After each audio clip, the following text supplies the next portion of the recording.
రే కరణ్, నువ్వు 2 నెలల నుంచి ఎక్కడికి వెళ్ళిపోయావురా? ఎక్కడే ఉన్నారా? నేను ఊళ్ళోనే, జైల్లో. జైలుకి ఎందుకు? అరే నాన్న సఫారీ సూట్ వేసుకుని బయటకు వచ్చాను కదా. మీ అయ్య సూట్ వేసుకుని బయటకు వస్తే జైలుకి వెళ్ళిపోతావా?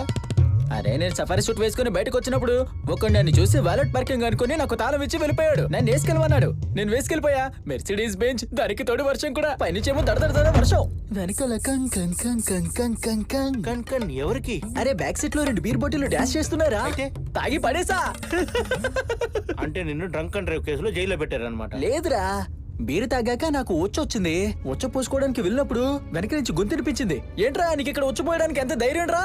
అప్పుడు నాకు అర్థమైంది నేను పోసేది పోలీస్ స్టేషన్ ఎదురుగా అని. అంటే నిన్ను వ్యాండలిజం కేసు మీద లోపలేశారా? కాదురా, ఆ పోలీసుడు అడిగాడు, రేయ్ ఏం చేస్తున్నావు అని. నేను అన్నాను నీ మొక్కకి నీళ్లు పోస్తున్నాను.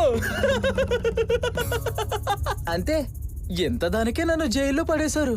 నాకు దీని అంతట్లో బాధ కలిగించిన విషయం ఏంటంటే మా నాన్న చూడ్డానికి ఒక్కసారి కూడా జైలుకి రాలేదురా, ఒక్కసారి కూడా. ఎలా వస్తాడురా కరణ్? ఎందుకంటే ఆయన సఫారీ సూట్ వేసుకుని నువ్వు జైలుకి వెళ్ళావు కదా. ఆయన ఏమైనా తోపా? నా మీద పంచలేస్తున్నావా?